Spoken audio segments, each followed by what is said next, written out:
जय श्री राधे। आज की वीडियो में सुनेंगे सकट चौथ व्रत कथा। एक समय की बात है, एक नगर में देवरानी और जेठानी रहती थी। जेठानी अमीर थी और देवरानी गरीब थी। देवरानी का पति जंगल से लकड़ी काट कर शहर में लाकर बेचता था। अक्सर वो बीमार रहा करता था।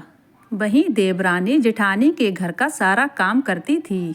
बदले में जेठानी बचा हुआ खाना, पुराने कपड़े आदि उसे दे दिया करती थी, जिससे देवरानी का परिवार चल रहा था। माघ के महीने में देवरानी ने तिल चौथ का व्रत किया। 5 रुपए के गुड़ और तेल लाकर तिलकुटा बनाया। पूजा करके उसने सकट चौथ की कथा सुनी। तिलकुटा उसने छीके में रख दिया और सोचने लगी, चांद निकलने पर तिलकुटे का भोग लगाकर कुछ खाऊंगी। कथा सुनकर वो जेठानी के घर चली गई। खाना बनाकर उसने जेठानी के बच्चों से कहा, आओ बच्चों खाना खा लो। तब बच्चे बोले, जब माँ खाएगी तभी हम खाएंगे। जब उसने अपने जेठ जी से खाना खाने को कहा तब वे बोले, मैं भी अकेला नहीं खाऊंगा, सबके साथ ही खाऊंगा। जेठानी ने देवरानी से कहा, आज तो घर में किसी ने भी पहले खाना नहीं खाया है, मैं तुम्हें खाना पहले कैसे दे दूं? तुम कल सुबह जल्दी आना और बचा हुआ खाना ले जाना। उधर देवरानी के घर पति और बच्चे सभी आस लगाए बैठे थे कि आज तो त्योहार है, जब माँ आएगी तो पकवान आदि खाने को मिलेंगे। परंतु जब बच्चों को पता चला कि आज तो सूखी रोटी भी नहीं मिलेंगी, बच्चे रोने लगे और उसके पति को बहुत गुस्सा आया और वो कहने लगा, सारा दिन काम करके तुम 2 रोटी भी नहीं ला सकी, ऐसे काम करने से क्या फायदा? इतना कहकर उसके पति ने गुस्से में कपड़े धोने वाले डंडे से उसे मारा। डंडा जब टूट गया तो अब उसने उसे पट्टे से मारा। वो बेचारी गणेश भगवान को याद करती रही और रोती रोती पानी पीकर ही सो गई। उस दिन गणेश जी महाराज उसके सपने में आए और बोले, धोबना मारी पाटा मारी सो रही है या जाग रही है? वो बोली, कुछ जाग रही हूँ, कुछ सो रही हूँ। तब गणेश जी बोले, मुझे भूख लग रही है, कुछ खाने को दो। तब वह बोली, क्या दूं? घर में खाने के लिए तो कुछ भी नहीं है। थोड़ा सा तिलकुटा छींके में पड़ा है, वो आप खा लें। तिलकुटा खाकर गणेश भगवान बोले, धोबना मारी पटा मारी निपटाई लगी है, कहाँ निपटूं? तब वह बोली, ये पड़ा घर, जहाँ इच्छा हो वहाँ निपट लो। तब गणेश भगवान बोले, कहाँ पहुँचूं? तब वह गुस्से में बोली, अब क्यों तंग कर रहे हो? मेरे सर पर पहुँचो। और कहाँ पहुँचोगे? सुबह जब उसकी नींद खुली तब वह हैरान रह गई। उसका पूरा घर हीरे मोतियों से जगमगा रहा था और उसके माथे पर भी हीरे मोती जगमगा रहे थे। उस दिन वह जेठानी के घर काम करने नहीं गई। काफ़ी देर राह देखने के बाद जेठानी ने देवरानी के घर अपने बच्चों को बुलाने भेजा।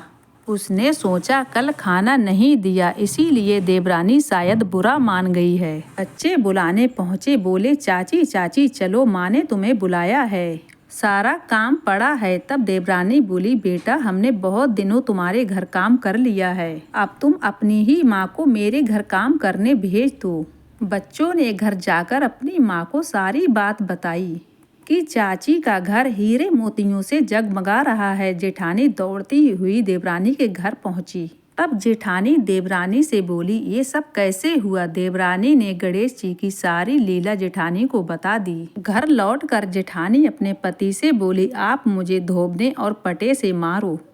जेठानी का पति बोला, अरे भली मानस, मैंने तो तुम्हें आज तक कभी नहीं मारा, लेकिन आज तुम्हें मैं कैसे मार सकता हूँ? परंतु वो नहीं मानी, लेकिन वो बहुत जिद करने लगी। मजबूरन उसके पति ने उसे बहुत मारा। अपने पति के हाथों से मार खाकर जेठानी ने खूब सारा घी डालकर चूरमा बनाया और छींके में रखकर सो गई। रात को चौथ बिंदायक जी सपने में आए और बोले, भूख लगी है। जेठानी बोली, गणेश जी महाराज, देवरानी के घर तो आपने सूखा तिलकुटा खाया था, मैंने तो मेवा और देसी घी डालकर चूरमा बनाया है, टीके में रखा है, खा लीजिए। अब गणेश जी बोले, कहाँ निपटूं? तब जेठानी बोली, उसके यहाँ तो टूटी फूटी झोपड़ी थी, मेरे यहाँ तो महल है, जहाँ चाहे वहाँ निपट लें। अब गणेश जी भगवान बोले, कहाँ पहुँचूं? तब जेठानी बोली, उसके यहाँ तो गंदा कपड़ा था, मैंने तो चमेली का तेल लगाया है, जहाँ चाहे वहाँ पहुँच लें। लालचीन जेठानी सुबह जल्दी उठी। उसने सोचा मेरा घर हीरे मोतियों से जगमगा रहा होगा, लेकिन जब उसने देखा तब पूरे घर में गंदगी फैली थी, तेज से बदबू आ रही थी। उसके सर पर भी गंदगी लगी हुई थी। वो बोली, हे गणेश जी महाराज, ये आपने क्या किया? मुझसे रूठे और देवरानी पर टूटे। ये सब बोलकर जेठानी गंदगी साफ करने लगी, लेकिन वो जितनी ही ज्यादा गंदगी को साफ कर रही थी, गंदगी उतनी ही ज्यादा फैल रही थी। ये सब जेठानी के जब पति को पता चला तब वह बहुत नाराज हुआ और जेठानी का पति जेठानी से कहने लगा, तेरे पास सब कुछ था तब भी तेरा मन नहीं भरा। देख, ये तेरे लालच का नतीजा है। परेशान होकर जेठानी गणेश जी महाराज से बारंबार विनती करने लगी। गणेश जी महाराज कहने लगे, देवरानी से जलने से और धन के लालच में तुमने जो किया ये सब उसका ही नतीजा है। इस प्रकार जेठानी को सब्र सिखाते हुए गणेश महाराज ने अपनी माया समेट ली।